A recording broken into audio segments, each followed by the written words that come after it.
Donc, voilà, on voit notre dentier antérieur. Puis, si on décolle la scapula, on peut voir ces insertions sur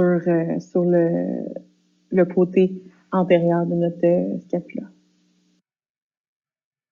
Donc, ici, je vous ai mis une image d'une aile d'ange. Donc, on le voit, c'est quand même assez frappant, là. C'est sûr qu'il y a des cas où est-ce que c'est pas aussi intense, mais c'est vraiment un décollement de la bordure médiale de notre scapula.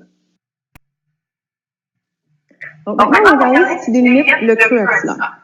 Donc, ça aurait la forme d'une pyramide tronquée. Puis, la paroi antérieure va avoir en superficie le grand pectoral, puis en profondeur, le muscle subclavier et petit pectoral.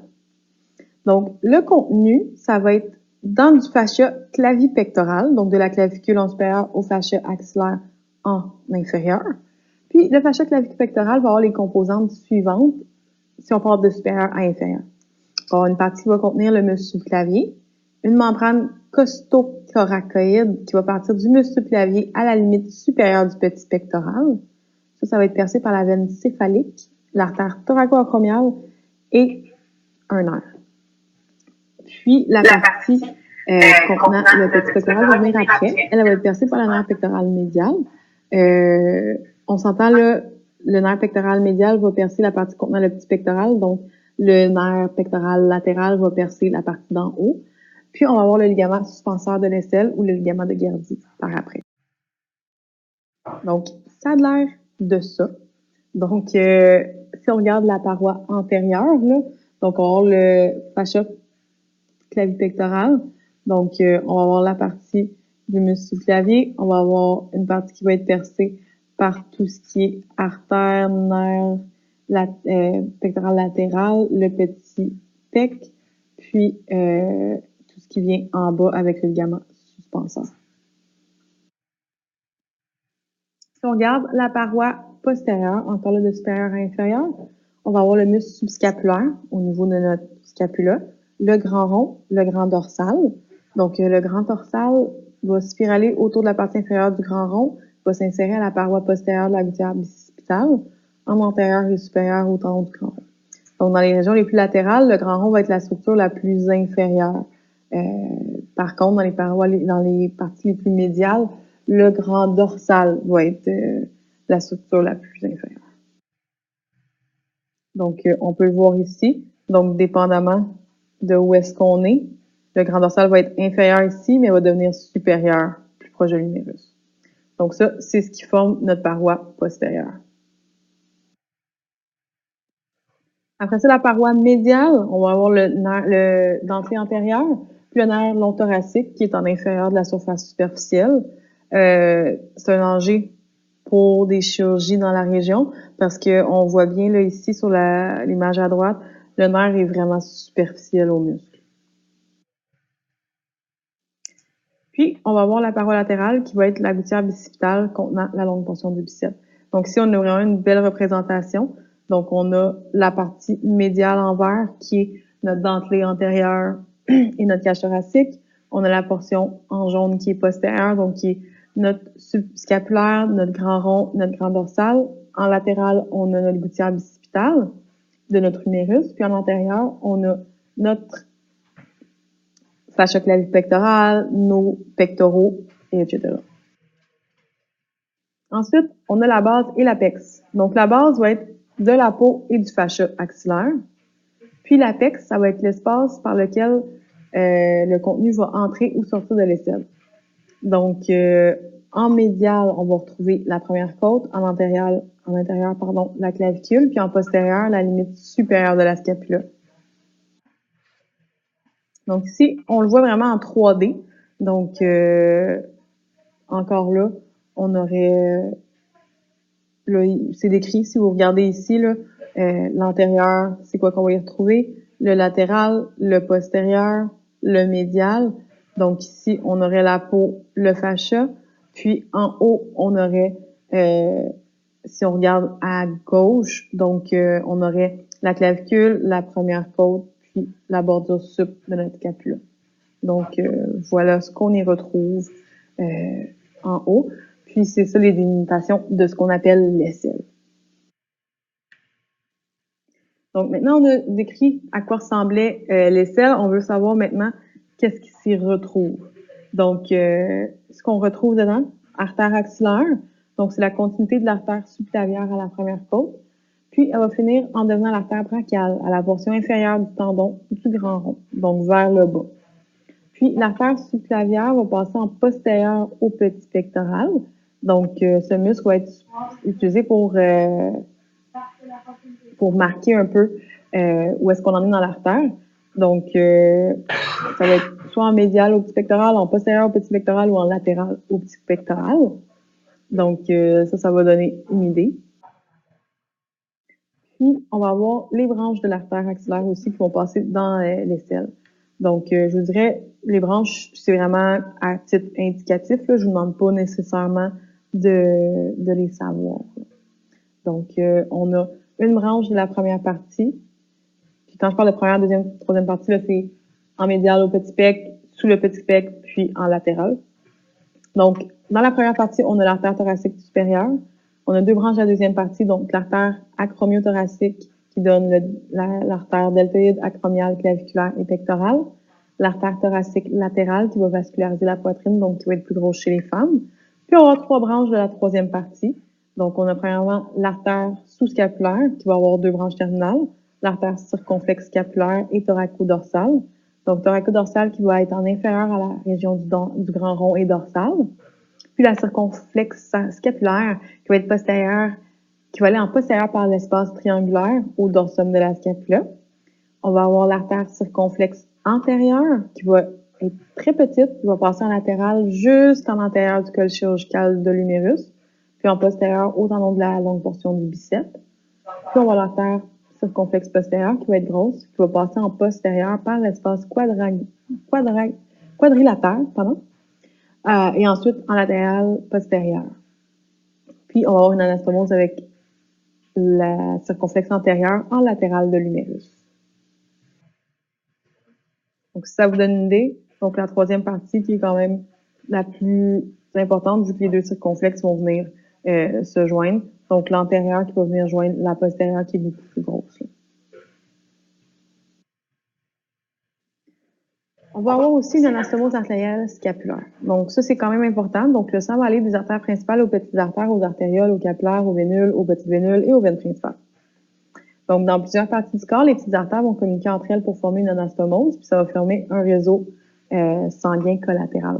Donc, si l'artère principale est bloquée, le sang va pouvoir circuler dans la circulation collatérale pour atteindre la partie libre de l'artère principale. Donc, dans la région scapulaire, plusieurs petites artères vont former des anastomoses sur la surface postérieure de la scapula. Donc, on va avoir une anastomose artérielle scapulaire. Donc, les branches qu'on va avoir, c'est l'artère suprascapulaire et cervicale transverse provenant de l'artère subclavière du cou, puis l'artère scapulaire circonflexe. Donc, c'est une branche de l'artère subscapulaire qui est une branche de l'artère axillaire. Donc, la fonction, c'est si l'artère axillaire est ligaturée en proximale de l'origine de l'artère subscapulaire, pour empêcher un segment ou peu importe, le sang va pouvoir quand même se rendre dans le reste du membre supérieur par cette anastomose. Donc, ce qui va être intéressant, c'est que par différentes anastomoses, ça va se retrouver dans les circonflexes qui vont ramener jusqu'à la partie distale de l'artère axillaire, puis ce qui va faire que le sang peut tout de même circuler malgré qu'il y aurait une problématique dans l'artère. Donc, on le voit ici, là, c'est ce qui est en vert. Donc, si on a un problème dans cette région-ci, on va avoir du sang qui va circuler partout ici, puis qui va venir ramener à la circonflexe poste qui va descendre après ça. Puis ça va permettre que ça va descendre dans le bras après ça. Ensuite, dans les selles, on trouve la veine axillaire. Donc, ça va être une continuité de la veine basilique qui va remonter sur le côté médial du bras inférieur. Ça va passer en profondeur et changer de nom à la limite inférieure du tendon du grand rond pour devenir la veine axillaire. La veine axillaire va être jointe par deux veines brachiales profondes qui vont accompagner l'artère brachiale dans le bras, donc les veines commutatrices, et la veine céphalique. À la première côte, la veine axillaire va devenir la veine subclavière. Donc, ça vous donne une idée, là. Ça, on va les revoir dans le bras de toute façon. Mais c'est ça, là. Donc, si on vient un petit peu plus haut, Donc, on a la veine axillaire ici, la veine céphalique qui va venir se joindre, puis la veine basilique qui devient axillaire. On va aussi avoir des vaisseaux lymphatiques et ganglions axillaires.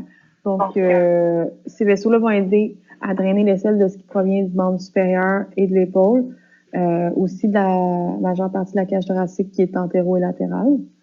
Donc, la poitrine aussi. Ça va être des petites veines qui sont indistinguables. Puis les vaisseaux lymphatiques supérieurs vont drainer à plusieurs groupes de ganglions lymphatiques axillaires.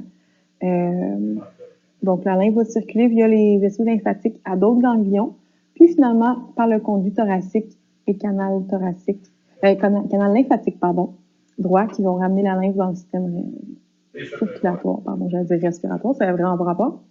Donc, les ganglions lymphatiques sont des masses solides puis de différentes grosseurs, puis ils sont noirs à l'intérieur dû à l'ingestion de particules de carbone. Donc, on s'entend dans les selles, on entend souvent ça là, quand les gens ont des cancers du sein, par exemple, ça peut aller aux ganglions. Donc, c'est une région qui draine beaucoup tout ce qui est là. Donc, c'est pour ça que ça peut être une région qui est très touchée dans ces cas-là. Donc, ici, on a une illustration. Donc, on voit que dans les selles, on a beaucoup de ganglions lymphatiques par rapport à certaines autres régions du corps. Donc, le bras, même dans les hanches. Là, donc, c'est une région qui est très à risque pour ça.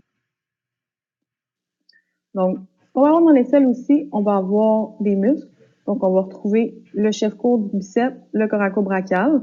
Donc, on va être en médial de la paroi latérale de l'aisselle, donc dans le coin de la gouttière intertuberculaire. Ça, on va trouver aussi du tibia adipeux, c'est un petit peu de gras, là. C'est pas mal la personne. Ce qu'on va aussi retrouver dans cette région-là, ça va être un petit peu plus haut, en fait, c'est notre plexus brachial. Je vous dirais, c'est une des choses qui est le plus important dans le corps en entier. Une des choses les plus plates et les plus difficiles à apprendre aussi. Donc, je vous dirais, je m'excuse d'avance. C'est quelque chose qu'il va falloir apprendre au complet. C'est à l'examen. Tu sais, c'est même pas une question, c'est à l'examen. Donc, je vous dirais, étudiez-le, réétudiez-le. Donc, c'est super important. Donc, durant le développement du membre supérieur, les branches cutanées latérales du rami ventral des nerfs spinaux C5 à D1 vont migrer dans le membre supérieur pour l'innerver. Chacune de ces branches va avoir une branche puis une vision antérieure qui va énerver la loge des fléchisseurs du membre supérieur ou une branche de vision postérieure qui va énerver la loge postérieure des membres supérieurs. Donc, durant le développement, ces branches-là vont se combiner, puis de façon complexe, ça va former le plexus. Donc, je vous dirais de proximal à distal. Donc, de proximal à distal, ce qu'on va voir, c'est, en premier, on va avoir des racines qui vont se combiner pour former des troncs, qui vont se diviser pour former des divisions, qui vont se combiner pour former des faisceaux ou des cordes, qui vont se diviser pour former des branches. La façon de s'en rappeler, real therapists drink cold beer. Fait que real, racine, therapist, tronc, division, drink, faisceau, corde, cold, branche, beer. Fait que pour l'ordre des différents termes, là, fait que ça peut être une façon de s'en rappeler. Donc, la première chose qu'on a, les racines. Donc, c'est réellement un rameau ventral, une partie du nerf spinal, donc du nerf qui sort du cou. Donc, le plexus brachial va être un dérivé des rameaux de C5, C6, C7, C8 et D1. Des fois, il peut y avoir une petite contribution de C4 et D2. Par contre, si on a une grande contribution de C4, on n'en aura pas de D1. Si on a une grande contribution de D2, on n'en aura pas de C5. Donc, c'est des préfixes ou postfixes, dépendamment de la situation. Donc, si on regarde vraiment à la droite complètement de l'image, ça, c'est en gros, c'est notre plexus brachial. Mais à droite complètement de l'image, on trouve nos racines.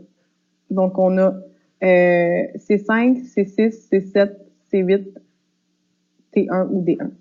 Donc, ça, c'est nos racines pour commencer. Ensuite, on va retrouver les troncs. Donc, on va avoir un tronc supérieur, un tronc médian et un tronc inférieur. Donc, le tronc supérieur, ça va être C5 et C6 qui vont fusionner. C7 va faire le rameau médian, donc C7 continue tout simplement. Puis, le tronc inférieur va être fait de C8 et donc ici, on a encore une autre illustration du plexus brachial. Donc, on a nos racines ici. Puis, on a C5, C6 qui fusionnent, ça fait un tronc supérieur dans la région orange. On a C7 qui continue à faire le tronc médian Puis, on a C8 et T1 ou D1 qui vont faire le tronc inférieur. Ensuite, on a trois divisions. Donc, chacun des trois troncs va se diviser en deux. Donc, division antérieure et postérieure. Puis, les divisions vont correspondre à la simple division antérieure et postérieure de la branche latérale cutanée des nerfs. Donc, si on regarde ça ici, encore là, donc on a en rouge nos racines, en bleu nos troncs, en jaune et noir nos divisions. Donc, on va avoir la division supérieure et postérieure. Même chose pour ici. Supérieure et postérieure. Puis, supérieur en noir ici, postérieur en jaune. Donc, chacun se divise en deux. Donc, ensuite, on va trouver les faisceaux ou les cordes. Donc, ça va être nommé en relation avec la position dans l'aisselle. Donc, on va avoir le postérieur, le latéral et le médial. Donc, en postérieur, parce qu'il est en postérieur à l'artère, donc il va être formé des trois divisions postérieures. Donc, le faisceau postérieur va innerver la loge des extenseurs du bras. Donc, le faisceau latéral, il va être en latéral à l'artère, il va être formé par les divisions antérieures des troncs supérieurs et médians. Puis, le médial va être en médial à l'artère, va être la continuité de la division antérieure du tronc inférieur. Puis, le faisceau latéral et médial vont innerver la loge des fléchisseurs du bras. Donc, si on revient à la même image que tantôt, donc on s'entend, les deux antérieurs ici vont faire le latéral, toutes les postérieures vont venir faire le postérieur, puis le antérieur du inférieur va faire le médial. Puis pour terminer, on a les branches terminales. Donc, du faisceau postérieur, on va avoir le nerf axillaire puis le nerf radial. Donc, le nerf axillaire va, dans le fond, être des racines de C5 et C6, va aller au deltoïde et petit rond, puis va passer dans l'espace quadrilatère dans la paroi postérieure de l'aisselle. On a le nerf radial qui, lui, va avoir des composantes de tous les nerfs, va aller au triceps brachial, enconé et les muscles de l'avant-bras, puis va passer dans l'intervalle triangulaire. Donc, quand on le regarde ici, on a le nerf radial, on a le nerf axillaire qui est juste ici. Ensuite, on a les branches terminales du faisceau latéral, donc ça va être le nerf musculocutané et la racine latérale du nerf médian. Donc, le nerf musculocutané qui va être C5, C6, des fois C7, va aller au biceps, au coracobrachial et au brachial antérieur. Puis la racine latérale du nerf médian, c'est C5, C6, C7, puis ça va aller au muscle de l'avant-bras et de la main. Donc, encore là, une autre façon de voir notre plexus brachial. Si on vient dans ce qui est en jaune, l'espèce de Y ici, donc on aurait le faisceau latéral qui va donner le muscle, le nerf musculo-cutané, ici à la gauche, puis l'autre, ça va être la branche latérale pour le nerf médian. Puis, du faisceau médial, on va avoir le nerf ulnaire, la racine médiale du nerf médian. Donc, le nerf ulnaire qui va être de C8 à T1, ça va aller au muscle de l'avant-bras et de la main. Puis, la racine médiale du nerf médian, C8 T1 aussi, au muscle de l'avant-bras et de la main. Donc, on peut le voir ici, si on vient plus vers la droite dans les jaunes. Donc, on va avoir notre faisceau médian qui va venir donner le nerf ulnaire, puis la partie médiale du nerf médian, ici par la suite. Puis, ce qu'on va avoir aussi, c'est des branches latérales.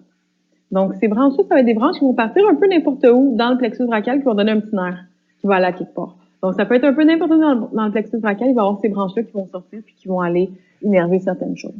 Donc, au niveau des racines, les branches latérales qu'on va avoir, c'est le nerf dorsal de la scapula. Donc, part de C5, ça va au rhomboïde et l'élévateur de la scapula. On a aussi le nerf long thoracique, donc C5, C6, C7, qui vont aller au dentelé antérieur. Donc, on s'en rappelle, c'est une localisation dangereuse en superficie à notre dentelé antérieur. Donc, on peut le voir ici si on vient voir nos racines. Nerf dorsal de la scapula de C5, sinon C5, C6, C7 vont donner en brun ici une fusion qui donne le nerf thoracique, le long nerf thoracique, pardon. Après ça, si on parle du tronc supérieur, le tronc supérieur va donner le nerf du subclavier, le nerf du suprascapulaire, qui va aller au sus-épineux et sous-épineux. On va avoir aussi du faisceau latéral, le nerf pectoral latéral, qui va aller au grand pectoral. Puis du faisceau médial, on va avoir le nerf pectoral médial, qui va aller aux deux pectoraux. Le nerf cutané médial du bras, puis le nerf cutané médial de l'avant-bras. Donc, ces deux nerfs qui sont sans. Donc, on peut les voir ici, là, si vous regardez, là, tout en bas, là, on voit là, vraiment le nerf pectoral médial, le nerf cutané du bras, le nerf cutané de l'avant-bras. Ensuite, on va avoir, si on vient en haut, on va avoir le nerf pectoral latéral. Donc, je vous dirais, là, ça vous donne une idée des branches latérales qui s'y trouvent. Donc, je vous ai mis plusieurs images du plexus brachial parce que c'est quand même plus difficile à expliquer, plus difficile à apprendre aussi. Donc, je vous dirais, là, étudiez-le, étudiez-le, étudiez-le, dessinez-le. Je pense que ça peut pas vous nuire parce que en le dessinant, c'est là qu'on se rend compte un peu de OK, oui, ça s'en va là, ça s'en va là, ça s'en va là. Puis ça devient plus facile pour l'apprendre. Puis, il nous reste aussi quelques branches latérales qu'on n'a pas vu encore. Donc, le plexus postérieur, on a le nerf subscapulaire supérieur qui s'en va au subscapulaire, le nerf thoraco-dorsal qui s'en va au grand dorsal, puis notre nerf subscapulaire inférieur qui va au subscap et au grand. Donc, on a une autre image ici. Encore là, nous montre toutes les branches latérales. Puis ici, en plus, ça vous donne à quel muscle ça s'en va, fait que c'est encore mieux. Ça vous permet de l'étudier de façon différente. Donc, c'est ça qui est ça pour l'épaule et le creux axillaire. Donc, je vous dirais, c'est beaucoup de matière, inquiétez-vous pas, mais il faut de l'étude. Donc, je vous souhaite une bonne fin de journée.